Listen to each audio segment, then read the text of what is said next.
آج کے خطبہ جمعہ میں ہماری گفتگو کا محور سورۃ الاعلی کی آخری آیات ہوں گی، جن میں اللہ رب العزت فرماتے ہیں قد افلح من تزکا وذکر اسم ربہ فصلی بل تؤثرون الحياة الدنيا والآخرة خير وأبقى إن هذا لفي الصحف الأولى صحف إبراهيم وموسى۔ ان آیات مقدسہ میں اللہ رب العزت نے جو فرامین ہمارے لیے جاری کیے ہیں اور جن کاموں سے اللہ نے منع کیا ہے، ان باتوں کا تذکرہ آج کے خطبہ جمعہ میں کریں گے انشاءاللہ۔ سب سے پہلی بات، اللہ رب العزت فرماتے ہیں قد افلح من تزکا۔ یہ جو حرف قد ہے یہ تاکید کے لیے لایا جاتا ہے، یعنی بلا شبہ اور یقیناً افلح وہ کامیاب ہو گیا۔ یہ لفظ افلح یہ ماضی کا لفظ ہے، پاسٹ کا لفظ ہے کہ وہ کامیاب ہو گیا، حالانکہ کامیابی بعد میں ملنی ہے، مستقبل میں ملے گی، لیکن مستقبل کی تعویل اللہ نے ماضی کے ساتھ کی۔ وجہ کیا ہے؟ وجہ یہ ہے کہ جب آپ مستقبل کا لفظ بولتے ہیں، میں کل فلاں جگہ جاؤں گا، tomorrow I will go to that place، تو اس میں شک ہوتا ہے، ہو سکتا ہے کہ آپ نہ جائیں۔ لیکن جب ماضی کا لفظ آپ نے بولا کہ میں گزشتہ کل وہاں گیا تھا، تو اس میں شک کی کوئی گنجائش نہیں۔ تو یہاں اللہ نے افلح بولا، مانا کہ آگے جو کام بتائے جا رہے ہیں جس نے کر لیے اس کی کامیابی میں کوئی شک نہیں ہے۔ افلح وہ ایسے جیسے کامیاب ہو چکا ہے، اس نے کامیابی پا لی ہے۔ وہ کون سے کام ہیں؟ 3 کام جو کرتا ہے۔ من تزکا، جس نے تزکیہ کیا، وذکر اسم ربی، اور تیسرا اصول فصلی۔ یہ اصول الثلاثہ، 3 اصول جس نے اپنا لیے وہ حقیقی کامیابی حاصل کر چکا۔ افلح یہ جو لفظ ہے اس کو اللہ نے مینشن نہیں کیا، قید نہیں لگائی۔ وہ کامیاب ہوا کہاں پہ؟ دنیا میں، آخرت میں، قبر میں، حشر میں، جوانی بڑھاپا، کہاں پہ؟ سفر حضر، کس جگہ پہ کامیاب ہوا ہے؟ کوئی نہیں۔ ایبسولوٹ سکسیسفل، مطلق کامیابی اس کو ملتی ہے، وہ چاہے دنیا ہو، آخرت ہو، بڑھاپا ہو، جوانی ہو، سفر ہو، حضر ہو، تجارتی معاملات ہوں، گھریلو زندگی ہو، ہر جگہ پہ وہ بندہ کامیاب ہوتا ہے۔ من تزکا وذکر اسم ربی فصلی، جس نے یہ 3 کام کر لیے، مطلق کامیابی اس کو ملتی ہے۔ جس طرح نبی علیہ السلام نے کہا تھا قولوا لا الہ الا اللہ تفلحوا، لوگو لا الہ الا اللہ پڑھ لو تفلحوا، کامیاب ہو جاؤ گے۔ کہاں کی کامیابی؟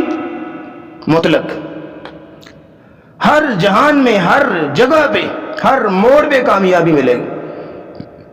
اور یہاں ایک اور بھی نقطہ بڑا خوبصورت سننے والا ہے۔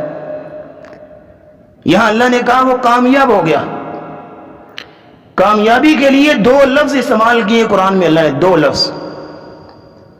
ایک فلاح جو یہاں پہ ہے اور ایک فوز. آپ اردو میں استعمال کرتے ہیں فوز و فلاح. فوز و فلاح لفظ استعمال ہوتا ہے. قرآن نے بھی دو لفظ استعمال کیے لیکن دونوں میں بڑا فرق ہے. فلاح ایسی کامیابی کو کہتے ہیں جو بڑی محنت سے جد و جہد کر کے اپنے آپ کو کھپا کے حاصل کی جائے, اپنے آپ کو لگا کے حاصل کی جائے. اسی لیے عربی زبان میں کسان کو, فارمر کو فلاح کہتے ہیں, بڑی محنت سے وہ پھل لاتا ہے. اور دوسری کامیابی فوز ہے. فوز ایسی کامیابی کو کہتے ہیں کہ انسان جا رہا تھا تو بڑی بہت ہولناکی سے, بہت بڑی ہلاکت سے وہ بچ گیا. اب اس کا یہ مصیبت سے بچنا ایک کامیابی ہوتا ہے. وَمَنْ زُحْزِحَ عَنِ النَّارِ وَأُدْخِلَ الْجَنَّةَ فَقَدْ فَازَ. جنت مل گئی, جہنم سے بچ گیا, بہت بڑی ہلاکت سے بچ گیا. وہاں اللہ نے کہا فقد فاز. لیکن یہاں قد افلح کیوں؟ تو نے محنت کر کے یہ تین کام کرنے پھر فلاح ملے گی. یہ بڑا دقیق نقطہ ہے, قد افلح. اور قرآن مجید میں تقریباً 40 آیتیں ہیں, تقریباً 40, جن میں اللہ تعالیٰ نے یہ فلاح کی بات کی ہے. 40 آیتیں. ان میں سے کچھ آیتیں ایسی ہیں کہ جن میں اللہ تعالیٰ نے کچھ اپنے نیک بندوں کی صفات ذکر کی, نیک بندوں کی تعریفیں کی, اور اینڈ پہ کہا اولئک هم المفلحون, یہ لوگ کامیاب ہیں. قد افلح المؤمنون قد افلح من تزکا. اور کچھ ایسی آیتیں ہیں کہ جہاں اللہ تعالیٰ نے چند اخلاقی رویے ذکر کیے, چند خصوصیات ذکر کی, اور اینڈ پہ کہا کہ اگر تمہیں کامیابی چاہیے تو یہ کام کر لو. وہ 11 آیتیں ہیں, اور ہر آیت کے آخر پہ آپ کو لعلکم تفلحون نظر آئے گا. وَاذْكُرُوا اللَّهَ كَثِيرًا لَعَلَّكُمْ تُفْلِحُونَ وَتُوبُوا إِلَى اللَّهِ جَمِيعًا لَعَلَّكُمْ تُفْلِحُونَ, لَعَلَّكُمْ تُفْلِحُونَ نظر آئے گا. اور کچھ ایسی ہیں کہ جہاں پہ اللہ تعالیٰ نے مینشن کیا کہ فلاں فلاں بندہ کامیاب نہیں ہے.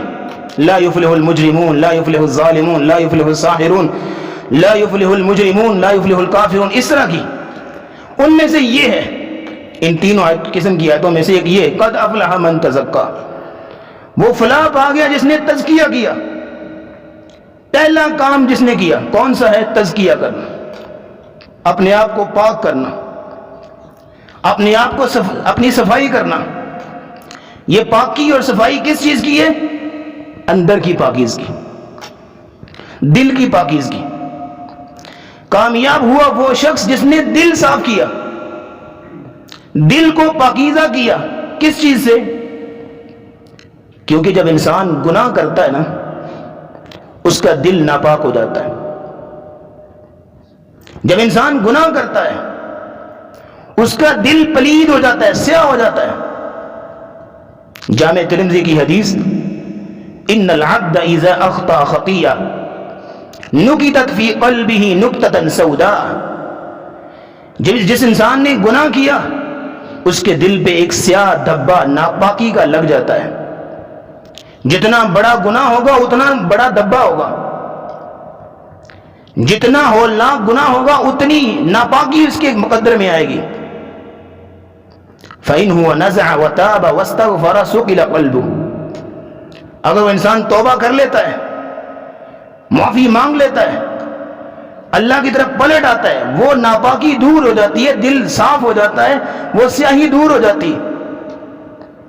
وَإِنْ عَادَ زِيدَ فِيهَا حَتَّى تَعْلُو قَلْبَهُ. اگر وہ دوبارہ گناہ کی طرف پلٹتا ہے تو دوبارہ دل سیاہ ہو جاتا ہے. کسی بھی گناہ کا سب سے بڑا وبال, جملہ سن لیجئے, کسی بھی گناہ کی سب سے بڑی سزا یہ ہے کہ انسان اس گناہ کرنے کے بعد اور گناہ کرے. اور کسی بھی گناہ کی اس سے بڑی سزا یہ ہے کہ انسان گناہ کرے تو اللہ رب العزت اس گناہ کی وجہ سے اس سے نیکی کی توفیق چھین لے. سب سے بڑی سزا کسی گناہ کی یہ ہوتی ہے کہ اللہ کسی بندے سے نیکی کی توفیق چھین لے. اور جس بندے سے اللہ نیکی کی توفیق چھین لے, پوری کائنات مل کے زور لگا لے اس بندے کو نیکی پہ لگانے کے لیے, وہ بندہ نیکی نہیں کر سکتا. میں نہیں کہتا، قرآن سنیے، سورۃ الانعام آیت نمبر 111، 8واں پارہ یہی سے شروع ہوتا ہے، وَلَوْ أَنَّنَا نَزَّلْنَا إِلَيْهِمُ الْمَلَائِكَةَ۔ جن لوگوں سے اللہ توفیق چھین لیتا ہے، ان کو منانے کے لیے، ان کو نیکیوں پر لگانے کے لیے اگر اللہ سارے فرشتوں کو اتار دے، سارے فرشتے، اور فرشتے کتنے ہیں کوئی پتہ نہیں، بیت المعمور جو بیت اللہ کے بالکل اوپر ہے، فرشتوں کا خانہ کعبہ، اس کے اندر ایک دن میں 70,000 فرشتے عبادت کرتے ہیں، حج کرتے ہیں، اور جو فرشتہ ایک بار حج کر لے قیامت تک اس کی باری نہیں آتی، کتنی تعداد ہوگی؟ اللہ کہتے ہیں سارے کے سارے فرشتے ہم اتار دیں اس بندے کو منانے کے لیے اور نیکی کرنے کے لیے، اور صرف فرشتے نہیں، وَقَلَّمَهُ الْمَوْتَى، قبروں سے مردے اٹھیں اور مردے آگے اس کو بتائیں بھائی جہنم اس طرح کی ہے، قبر اس طرح کی ہے، ڈر جا اللہ سے، مردے آگے سارے اپنے احوال بتائیں ہمارے ساتھ مرنے کے بعد کیا ہوا، اور پھر مردے نہیں صرف، وَحَشَرْنَا عَلَيْهِ كُلَّ شَيْءٍ قُبُلًا، ہم ہر چیز لا کے اس کے سامنے کھڑا کر دیں، جنت جہنم سب کچھ، قیامت ہر چیز اس کو دکھا دیں، مَا كَانُوا لِيُؤْمِنُوا إِلَّا أَن يَشَاءَ اللَّهُ، جب تک اللہ نہ توفیق دے وہ بندہ کبھی نیکی نہیں کر سکتا۔ فرشتے آ رہے، مردوں کو بھی اکٹھا کر دی، پوری کائنات اس کے سامنے لا کے رکھ دی، پھر بھی نیکی نہیں کر سکتا جب تک توفیق نہ ہوگی اللہ کی۔ تو کسی بھی گناہ کی سب سے بڑی سزا اللہ اپنی توفیق چھین لے، اللہ ہمیں محفوظ فرمائے۔ اور جو انسان گناہ کرتا ہے، ایک گناہ کیا اس کے دل پہ سیاہ نقطہ، دوسرا کیا، تیسرا، کرتے کرتے پورا دل سیاہ ہو جاتا ہے، پھر توفیق چھن جاتی ہے، تو پھر وہ آیت صادق آتی ہے، قد ختم اللہ علی قلوبہم، اللہ دل پہ مہر لگا دیتے، وہ انسان کبھی بھی نیکی کی طرف نہیں آ سکتا۔ تو اس لیے اب ضرورت اس امر کی ہے کہ انسان اندر کی صفائی، کامیابی چاہیے، من تزکا، جس نے اس کو پاک رکھا، اس کو صاف رکھا، اور جس کو اللہ پھر نیکی کی توفیق دیتے ہیں نا، اس کے ساتھ پتہ کیا ہوتا ہے؟ سبحان اللہ و بحمدہ، کتنی خوبصورت بات کی نبی علیہ السلام نے، مسند احمد کی حدیث، آپ نے فرمایا اذا اراد اللہ بعبد خیرا استعملہ، جب اللہ تعالیٰ کسی بندے سے خیر کا معاملہ کرتا ہے اور اس کو توفیق دینا چاہتا ہے نا، اس کو پھر استعمال کرتا ہے، اور ایک روایت میں الفاظ ہے عسى له، اللہ اس کو شہد بنا دیتا ہے، میٹھا، اللہ اس کو میٹھا بنا دیتا ہے، شہد۔ صحابہ نے سوال کیا رسول اللہ یہ سمجھ نہیں آئی، اللہ اس کو استعمال کرتے ہیں اور اللہ اس کو شہد بنا دیتے ہیں، کیا مطلب؟ نبی اسلام نے فرمایا یفتح اللہ له عملا صالحا قبل موتہ، اللہ اس پر نیکیوں کے اور اعمال صالحوں کے دروازے کھول دیتے ہیں، وہ نیکیوں پہ نیکیاں کر رہا ہے، یہ اللہ اس کو استعمال کر رہے ہیں، یہ اللہ اس کو شہد بنا رہے ہیں، موت سے پہلے پہلے عمل کیے جا رہے ہیں، دن رات لگا ہوا ہے، لیکن ثم یقبضہ علیہ، پھر اسی حالت میں اللہ اس کو اپنے پاس بلا لیتے ہیں، مومن بھی ہوتا ہے اور جنتی بھی ہوتا ہے۔ یہ ہے اللہ جس کو توفیق دے۔ اس لیے ضرورت کس چیز کی؟ یہ پاک ہو۔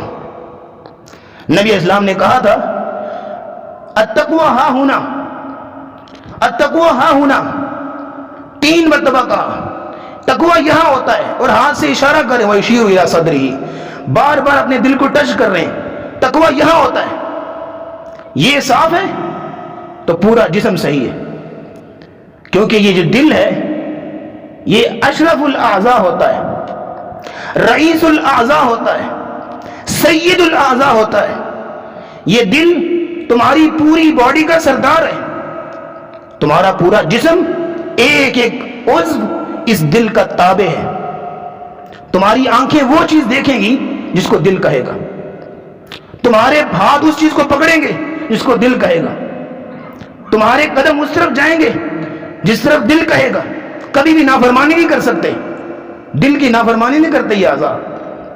تو اس لیے نبی اسلام نے کہا تھا کہ الا ان فی الجسد لمضغہ، انسانی جسم کے اندر ایک گوشت کا لوتھڑا ہے، ٹکڑا، اذا صلحت صلح الجسد کلہ، جب یہ بن گیا نا صحیح صاف تو پورا جسم صاف، لیکن جب یہ ناپاک اور پلید پورا جسم پلید۔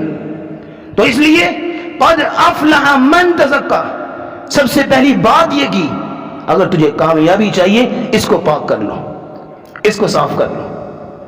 اور تزکا کا ایک اور معنی بھی ہے، یہ ہے کہ انسان اپنی تربیت کرے، اپنی ٹریننگ کرے، اپنے رویوں کو تبدیل کرے، اپنے رویوں کی کان چھان کر کے ان کو مہذب بنائے، دیکھے صبح و شام کن کن رویوں میں میری خامی ہے، کون کون سے رویے میرے برے ہیں، اپنے آپ کو تبدیل کرے۔ اسٹرگل ٹورڈز ایکسیلنس اس کا ترجمہ کیا جاتا ہے تزکا کا، ایکسیلنس کی طرف جائے۔ بندے کو پتہ چل جاتا ہے خود بھی کہ میری یہ خامی ہے، لوگ بھی بتا دیتے ہیں کہ سر آپ کی یہ روش درست نہیں ہے، اپنے آپ کو درست کرے۔ یہ ہے تزکا کے دو معنی، ایک اپنی ٹریننگ، اپنی برائیوں کو سنوارنا، اپنی بد تہذیبیوں کو سیدھا کرنا، اور تزکا کا ایک اور معنی اپنے دل کو صاف کرنا، گناہوں سے پاک کریں، کیونکہ جب گناہوں سے پاک ہوگا پھر تمہیں توفیق ملے گی نماز پڑھنے کی، نیکی کرنے کی، اور جب اللہ تو سے توفیق چھین لے گی، اللہ معاف کرے، پھر بندہ کوئی نیکی نہیں کر سکتا کسی صورت بھی۔ تو دوسرا اصول یہ ہے وَذَكَرَ اسْمَ رَبِّهِ، وَذَكَرَ اسْمَ رَبِّهِ، ایک تو تزکا ہے کہ انسان نے تزکیہ نفس کیا، اور دوسرا وَذَكَرَ اسْمَ رَبِّهِ، اپنے رب کا نام لیا، اپنے رب کو یاد کیا۔ تجھے کامیابی چاہیے حضرت، اپنے رب نہ کبھی بھولیں، رب کا ذکر نہ چھوڑنے پائے۔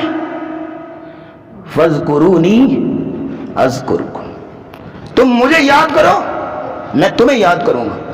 لیکن جب تم نے اللہ کو بھلا دیا، اللہ کو یاد نہ کیا، دنیا میں پتہ ہی نہیں رب نام کی کوئی چیز ہے کہ نہیں، تو قیامت کو پتہ کیا ہوگا؟ اللہ کہیں گے فَذُوقُوا بِمَا نَسِيتُمْ لِقَاءَ يَوْمِكُمْ هَذَا، بِمَا نَسِيتُمْ لِقَاءَ يَوْمِكُمْ هَذَا إِنَّا نَسِينَاكُمْ، جو تم نے دنیا میں ہمیں بلا دیا تھا، آج پڑے رہو جہنم میں، ہم بھی تجھے بلا دیں گے۔ یہ تو آگے کی بات ہے سر، قبر سے اندھا اٹھایا جائے گا ایسے شخص کو، قبر سے اندھا اٹھایا جائے گا، کہے گا یا اللہ مجھے اندھا کیوں اٹھایا؟ اللہ کہیں گے قال كذلك اتتك آیاتنا فنسیتها، نسیتها تو نے بلا دیا، وكذلك اليوم تنسى، آج ہم بھی تجھے بلا دیں گے، ہمیں کوئی ضرورت نہیں تیری۔ لیکن اگر فاذکرونی، مجھے یاد کرو گے، اذکرکم، میں تمہیں یاد کروں گا۔ اور اللہ کیسے یاد کرتے ہیں؟ کتنی خوبصورت بات، کتنی پیاری حدیث سنانے جا رہا ہوں۔ یہ حدیث، اس حدیث کے بارے میں شیخ البانی رحمۃ اللہ علیہ کہتے ہیں کہ میں اس حدیث کی تحقیق کر رہا تھا کہ یہ حدیث صحیح ہے یا ضعیف ہے، صحیح ہے یا غلط ہے، اس کی تحقیق کر رہا تھا، میں چیک کر رہا تھا، لیکن میرا دل چاہتا تھا کہ کاش یہ حدیث صحیح نکلے، کاش حدیث صحیح نکلے۔ میں چیک کر رہا ہوں، ایک بندہ نہیں مجھے مل رہا راوی، لیکن ایک وقت آیا میں تلاش کرتے کرتے کرتے کرتے مجھے بندہ مل گیا، روایت صحیح نکل آئی، میں فوراً اللہ کے سامنے سجدے میں گر گیا۔ اتنی عظیم حدیث، اور شیخ البانی نے آگے کہا لوگوں اس حدیث کو پڑھو، سنو، خود بھی اللہ کے سامنے سجدہ ریز ہو جاؤ، اتنی پیاری حدیث۔ وہ حدیث کون سی؟ ایک اعرابی، ایک دیہاتی رسول اللہ صلی اللہ علیہ وسلم کے پاس آیا اور آ کے کہتا ہے یا رسول اللہ صلی اللہ علیہ وسلم، مجھے کچھ ذکر بتائیے، میں اللہ کو یاد کیا کروں، مجھے کچھ وظیفہ بتائیے۔ تو آپ نے اسے 4 باتیں بتائیں، 4 کلمے آپ نے کہا پڑھا کرو سبحان اللہ والحمدللہ ولا الہ الا اللہ واللہ اکبر، یہ پڑھا کرو۔ وہ دیہاتی اٹھا وہاں سے اور گننا شروع ہو گیا، سبحان اللہ، الحمدللہ، لا الہ الا واللہ اکبر، 4 باتیں سوچ سوچ کے واپس آ گیا۔ کہا یا رسول اللہ صلی اللہ علیہ وسلم، یہ 4 لفظ آپ نے بتائے، ھذا للہ فما لی، یہ چاروں لفظ اللہ کے لیے، میرے لیے کیا ہے؟ تو نبی اسلام مسکرانے لگ گئے، مطلب وہ کہنا چاہ رہا تھا سبحان اللہ اللہ کی تعریف، الحمدللہ اللہ، لا الہ الا یہ بھی اللہ کی تعریف، اور اللہ اکبر بھی اللہ کی تعریف، میرے لیے کیا ہے؟ نبی اسلام مسکرانے لگے اور آپ نے اسے قریب کیا اور آپ نے اسے وضاحت کی، آپ نے کہا سبحان اللہ و بحمدہ، آپ نے کہا اذا قلت سبحان اللہ، جب تو سبحان اللہ پڑھے گا تو اللہ کہیں گے صدقتا، میرے بندے تو سچا ہے۔ جب تو کہے گا لا الہ الا اللہ، اللہ کہیں گے تو سچا ہے، اور جب تو کہے گا اللہ اکبر، اللہ کہیں گے صدقتا، میرے بندے تو سچا ہے، تو سچا ہے، سچا ہے۔ اور جس کو اللہ سچا کہہ دیں اس کی سچائی کے کیا کہہ دیں۔ اور قیامت کا دن ہوگا یوم ینفع الصادقین صدقہم، قیامت کو سچائی کام آئے گی، سچائی کے علاوہ اور کوئی چیز کام نہیں آئے گی۔ اللہ کہیں گے سچا تو سچا ہے، تو وہ بندہ پوچھتا ہے، تو نبی اسلام نے پھر اسے بتایا کہ آگے تم یہ 3 لفظ اور بڑھا لو اپنے لیے، اللہم اغفر لی، یا اللہ مجھے معاف کر دے، وارحمنی، مجھ پہ رحم فرما، وارزقنی، اور مجھے رزق دے۔ اور نبی اسلام نے مزید وضاحت کی کہ جب تو کہے گا اللہم ارزقنی، یا اللہ مجھے رزق دے، تو اللہ کہیں گے قد فعلت، میں نے کر دیا۔ جب تو کہے گا اللہم اغفر لی، اللہ مجھے معاف کر دے، اللہ کہیں قد فعلت، میں نے کر دیا۔ کس طرح، کتنی پیاری حدیث، اور یہ مکالمہ ہو رہا ہے اللہ اور بندے کے ساتھ، فاذکرونی اذکرکم، تم مجھے یاد کرو میں تمہیں یاد کروں گا۔ تو کامیابی کا ایک خوبصورت ذریعہ اللہ کا ذکر، بلکہ ایک جگہ پہ اللہ تعالیٰ نے ذکر کو سیپریٹ کر کے کامیابی کا ذریعہ بنایا، کہا وَاذْكُرُوا اللَّهَ كَثِيرًا لَعَلَّكُمْ تُفْلِحُونَ، کثرت سے رب کو یاد کیا کرو اگر تمہیں کامیابی چاہیے۔ اگر تم کامیابی چاہتے ہو تو اللہ رب العزت کو کثرت سے یاد کیا کرو، اور ذکر ہی ہے جو جنت میں تمہارے لیے اللہ رب العزت انعامات تیار کرتے ہیں، یہ ذکر سے کرتے ہیں۔ ابراہیم علیہ السلام نے امت محمدیہ کو پیغام بھیجا تھا، معراج جب نبی اسلام گئے تھے معراج پہ، تو ابراہیم علیہ السلام نے پیغام بھیجا تھا، اے محمد صلی اللہ علیہ وسلم اپنی امت کو جا کے پیغام دیں کہ جنت بالکل چٹیل میدان ہے، پانی میٹھا ہے، زرخیز زمین ہے، لیکن ہے خالی، لیکن اس کے اندر انعامات، یہ پھل، یہ نہریں، یہ ساری چیزیں کیسے بنے گی؟ جب تم اللہ کو یاد کرو گے، جب تم ذکر کرو گے۔ اور نبی اسلام خزاں کے موسم میں ایک درخت کے پاس سے گزرے، اس کو آپ نے ہلایا، پتے نیچے گرنا شروع ہو گئے۔ آپ نے پوچھا صحابہ تم چاہتے ہو تمہارے گناہ اس طرح جھڑ جائیں جس طرح پتے جھڑ رہے ہیں؟ کہا جی یا رسول اللہ۔ کہا پھر کہا کرو سبحان اللہ، الحمدللہ، لا الہ الا اللہ، واللہ اکبر، اللہ کو یاد کیا کرو، تمہارے گناہ اس طرح جھڑ جائیں گے۔ اور نبی اسلام ایک دن بیٹھے صحابہ کے درمیان، آپ نے فوراً کہا خذو جنتکم خذو جنتکم، اپنی ڈھالیں پکڑ لو، اپنی ڈھالیں پکڑ لو۔ وہ صحابہ فوراً بھاگے اور ڈھالیں پکڑی، ڈھال وہ جو سیفٹی کے لیے ہوتی ہے جنگ کے اندر۔ تو کہا یا رسول اللہ کیا ہوا، کوئی دشمن آ گیا؟ کہا نہیں، خذو جنتکم من النار، جہنم کی آگ سے بچنے کے لیے اپنی ڈھالیں پکڑو۔ کہا یا رسول اللہ کیسے؟ کہا رب کو یاد کرو بیٹھ کے، اللہ کا ذکر کرو۔ تو کامیابی کا واحد ذریعہ جو اللہ تعالیٰ نے ہمیں دیا کہ اللہ کا ذکر کثرت کے ساتھ۔ تو انسان دنیا کے اندر انسان کو 2 طرح کی پروڈکشن چاہیے ہوتی ہیں، 2 طرح کی پروڈکشن، ایک جسمانی پروڈکشن اور ایک روحانی پروڈکشن۔ تمہاری جسمانی پروڈکشن کے لیے اللہ نے فرشتے معمور کیے ہیں، لہو معقبات من بین یدیہ ومن خلفہ یحفظونہ من امر اللہ، تمہارے آگے پیچھے 2 فرشتے ایز اے سیکورٹی گارڈ تمہاری حفاظت کر رہے ہیں، 2 فرشتے۔ اگر ایک گاڑی کے اندر 4 لوگ جا رہے ہیں تو اس گاڑی کو 16 فرشتے اس کی سیکورٹی گارڈ ہیں، وہاں 16 فرشتے۔ اگر ایک گاڑی کے اندر 10 لوگ جا رہے ہیں تو 40 فرشتے اس کی حفاظت کریں، 40 فرشتے۔ تو ایک بندہ اکیلا جا رہا ہے تو 4 فرشتے، 2 آگے 2 پیچھے اس کی حفاظت کر رہے ہیں۔ کوئی حادثہ ہونے والا ہے اس کو بچاتے ہیں، لیکن جو حادثہ اللہ نے قسمت میں لکھا ہوا ہے وہ فرشتہ سائڈ پہ ہو جاتا ہے، وہ حادثہ ہو جاتا ہے، لیکن حفاظت کر رہے ہیں تمہاری۔ جسمانی پروڈکشن ہو رہی ہے، لیکن روحانی پروڈکشن تو نے قدم اٹھانا تو ہوگی۔ وہ کیسے؟ اللہ نے قرآن میں کہا وَإِمَّا يَنزَغَنَّكَ مِنَ الشَّيْطَانِ نَزْغٌ فَاسْتَعِذْ بِاللَّهِ، جب تیری روح کو تکلیف ہونے لگے، جب تجھے پتہ چلنے لگے شیطان تم پہ وار کر رہا ہے، تو فوراً پلٹ اللہ کی طرف، اللہ کو یاد کر۔ اور متقی بندے کی سب سے بڑی نشانی پتہ کیا ہوتی ہے؟ اللہ نے قرآن میں کہا ان الذین اتقوا، جو متقی لوگ ہوتے ہیں نا، اذا مسهم طائف من الشیطان تذکروا، جیسے ان کو شیطان کی طرف سے کوئی کچوکا آتا ہے، شیطان کی طرف سے کوئی وسوسہ دل میں آتا ہے، تذکروا، فوراً اللہ کو یاد کرتے، سبحان اللہ، الحمدللہ، لا الہ الا واللہ اکبر، فوراً اللہ کو یاد کرتے۔ امام ابن تیمیہ رحمہ اللہ کہتے تھے کہ یہ جو ذکر الہی ہے یہ شیطان کے لیے بہت بڑی مار ہے۔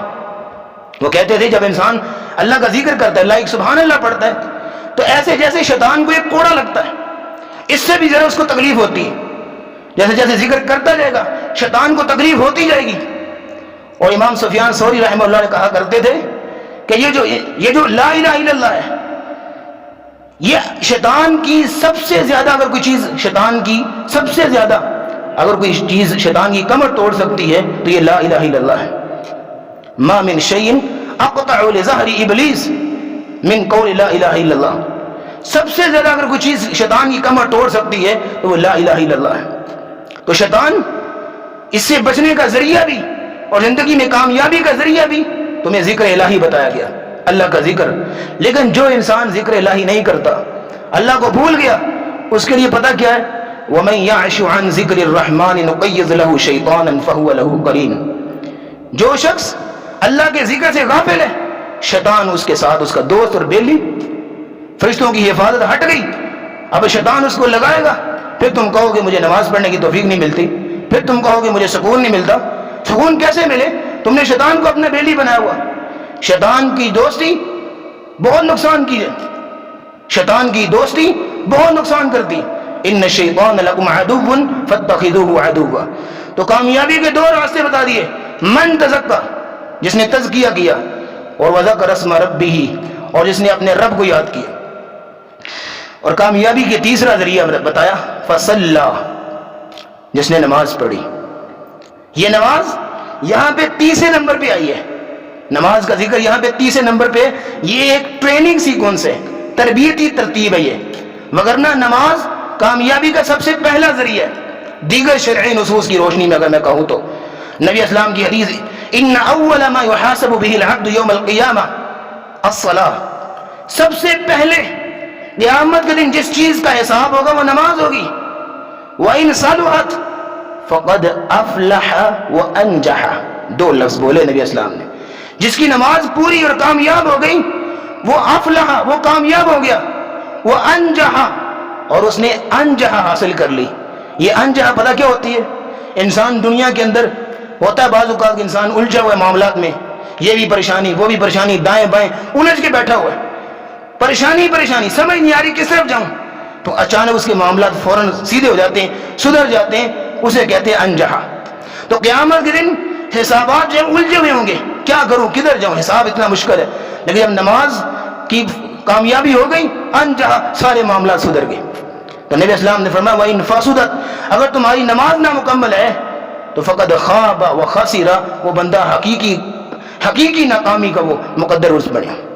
سب سے پہلی چیز نماز، اور نماز ہی وہ چیز ہے جس کے بارے میں رسول اللہ صلی اللہ علیہ وسلم نے فرمایا تھا من حافظ علیہ كانت له برہانا ونجاتا یوم القیامہ. جس بندے نے نماز کی حفاظت کی قیامت کا دن ہوگا نماز اس کے لیے نور ہوگی، نجات کا ذریعہ ہوگی. لیکن جس بندے نے نماز کی حفاظت نہ کی قیامت کے دن وہ قارون، فرعون، حامان اور ابی بن خلف کے ساتھ ہوگا. اس لیے کامیابی چاہیے تو نماز کی پابندی، سنت کے ساتھ، اعتدال اور اطمینان کے ساتھ، صف کا اہتمام، سنت نبی صلی اللہ علیہ وسلم کے مطابق نماز، خشوع خضوع کے ساتھ نماز. قد افلح المؤمنون الذین هم فی صلاتهم خاشعون. حقیقی کامیاب مومن وہ ہیں کہ جو اپنی نمازوں کو خشوع خضوع کے ساتھ پڑھتے ہیں. عمر رضی اللہ تعالیٰ عنہ کہا کرتے تھے ان اہم امورکم عندی الصلاۃ، سب سے اہم کام تمہارا نماز ہے. فمن حافظها فقد حافظ دینہ، جس نے نماز کی حفاظت کی، پابندی سے نماز پڑھی، اس نے پورے دین کی حفاظت کی. لیکن جس نے نماز کو ضائع کر دیا فہو لما سواہ اضیع، اس نے پورے دین کو ضائع کر دیا، کوئی کامیابی نہیں ملی اس کو. اس لیے کامیابی چاہیے تو نماز کی اہمیت. تو تین امور بتائے ہمیں قرآن نے. قد افلح من تزکا، کامیاب وہ شخص جس نے تزکیہ کیا، وذکر اسم ربی، اور اللہ کا ذکر کیا، فصلی، اور جس نے نماز پڑھی. اور آگے کیا کہا کہ تمہیں ناکامی کیوں ملتی ہے دنیا آخرت میں؟ کیونکہ بل تؤثرون الحیات الدنیا، تم دنیاوی زندگی کو ترجیح دیتے ہو، دنیاوی زندگی کو پریفر کرتے ہو. تمہیں بزنس میں اپنے بزنس کو پروموٹ کرنا ہے تو تمام شرعی نصوص کو، تمام احکام الہی کو رد کر دے گا. بزنس کو چار چاند لگانے کے لیے، بزنس جو کہ سنت تھا، بزنس اور تجارت کاروبار جو کہ سنت تھی اور جائز تھی، اور اللہ نے بڑی اپریشیٹ کیا تجارت کرنے والوں کو، لیکن اس نے تجارت کی روح سے بزنس کے لیے اپنے رب کی نماز چھوڑ دی، اللہ کے ذکر سے غافل ہو گیا، بیٹھا ہوا ہے، نہیں نہ زیادہ نماز پڑھنے. کیوں؟ نہیں لالچ ہے، چار گاہک اور آ جائیں گے. یہ ہے بل تؤثرون الحیات الدنیا. اب 10 روپے کی چیز بیچنے کے لیے ایک بے پردہ خاتون کی تصویر ساتھ لگا رہے ہیں، کیوں؟ تاکہ پروموشن ہو. یہ وہ چیز ہے بل تؤثرون الحیات الدنیا. تم دنیا کی زندگی کو ترجیح دیتے ہو. والآخرۃ خیر وابقیٰ, تمہیں پتہ ہی نہیں ہے آخرت تمہارے لیے بہتر تھی, تم نے دنیا کو بہتر سمجھا. والآخرۃ خیر وابقیٰ, دو لفظ بولے, سب سے بہتر آخرت ہے تمہارے لیے. لیکن یہ سمجھ نہیں ہے ہمیں, اس بات کی سمجھ نہیں ہے. کامیاب وہ ہوگا جس کو یہ سمجھ آئے گی. اور یہ نصیحت اللہ صرف ہمیں نہیں دے رہے, سن لیجئے, ان ھذا لفی الصحف الاولیٰ, شروع سے لے کے آخر تک جتنے نبی آئے, جتنی امتیں آئیں, ہر امت کو, ہر نبی کو ان تین چیزوں کی نصیحت کی. من تزکیٰ وذکر اسم ربی فصلی, ان ھذا لفی الصحف الاولیٰ, تمام صحیفوں میں اس کا ذکر. صحف ابراہیم و موسیٰ, موسیٰ اسلام کے صحیفے جو تورات سے پہلے ان کو ملے تھے, اور ابراہیم اسلام کے صحیفے 10 صحیفے ان کو ملے تھے, ان صحیفوں میں یہی مضمون بعین ہی موجود ہے. تو یہ نصیحت صرف تمہارے لیے, ہمارے لیے نہیں, اللہ نے شروع سے لے کے آخر تک کامیابی کا یہی راستہ رکھا ہے. اس لیے اللہ رب العزت دعا ہے کہ اللہ ہمیں حقیقی کامیابی حاصل کرنے کی توفیق عطا فرمائے. وآخر دعوانا الحمدللہ رب العالمین.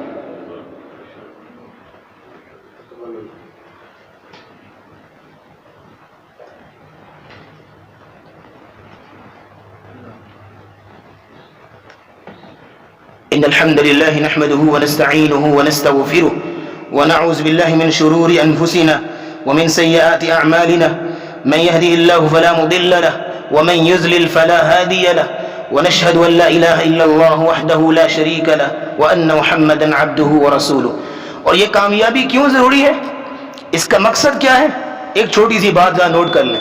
قیامت کا دن ہوگا, دو ہی ٹھکانے, دو ہی, فریق فی الجنہ و فریق فی السعیر. ایک جہنمی ہوگا اور ایک جہنمی ہوگا, تیسری کوئی جگہ نہیں. تو جہنم اس کی ہم متحمل نہیں ہیں, اس کے ہم متحمل نہیں ہیں. نبی علیہ الصلوۃ والسلام کی حدیث ہے, آپ نے فرمایا جہنم اس کی آگ جو ہے تمہاری چمڑی کو ادھیڑ دینے والی ہے. جہنم کی آگ, یہ جو دنیا کی آگ ہے, یہ 70 گنا ٹھنڈی کر کے ہمیں دی گئی جہنم کی آگ سے. تو اس دنیا کی آگ کو ہم برداشت نہیں کر سکتے, تو آخرت کی آگ کا کیا ہوگا؟ اور اتنی ہولناک جہنم ہے, بلکہ جہنم نے خود اللہ سے التجا کی تھی, یا اللہ اتنی شدت بنا دی مجھے, اتنی حرارت پیدا کر دی میرے اندر, قد اکل بعضی بعضا, میرا بعض حصہ دوسرے کو کھا رہا ہے, میرا بعض حصہ دوسرے کو کھا رہا ہے. اور سورہ معارج میں اللہ کہتے ہیں کلا انہا لظیٰ, وہ تمہاری چمڑیوں کو ادھیڑ دینے والی ہے. نزاعۃ للشویٰ, نزاعۃ للشویٰ, سورہ معارج کی آیتیں پڑھ تجھے سمجھ آئے, یہ چمڑیوں کو ادھیڑ دینے والی جہنم ہے. اس لیے فلاح اس لیے ضروری ہے کہ ہم نے اسے اس جہنم سے ہم نے بچنا ہے اور اللہ کی جنت حاصل کرنی ہے, کیونکہ ہم اس جہنم کے متحمل نہیں ہیں. اللہ ہمیں اس جہنم سے محفوظ فرمائے. اللہ رب العالمین ہمیں اعمال صالح کی توفیق بخشے, جس طرح آج دنیا میں جمع ہے اللہ ہمیں جنت میں بھی جمع عطا فرمائے. ربنا آتنا في الدنيا حسنة وفي الآخرة حسنة وقنا عذاب النار. ربنا ظلمنا أنفسنا وإن لم تغفر لنا وترحمنا لنكونن من الخاسرين. ربنا إنك عفو تحب العفو فاعف عنا. اللهم اغفر لجميع موتى المسلمين الذين شهدوا لك بالوحدانية ولنبيك بالرسالة وماتوا على ذلك. ربنا تقبل منا إنك أنت السميع العليم وتب علينا إنك أنت التواب الرحيم. وصلى الله تعالى على رسول خير خلق محمد وعلى آله وأصحابه أجمعين برحمتك يا أرحم الراحمين.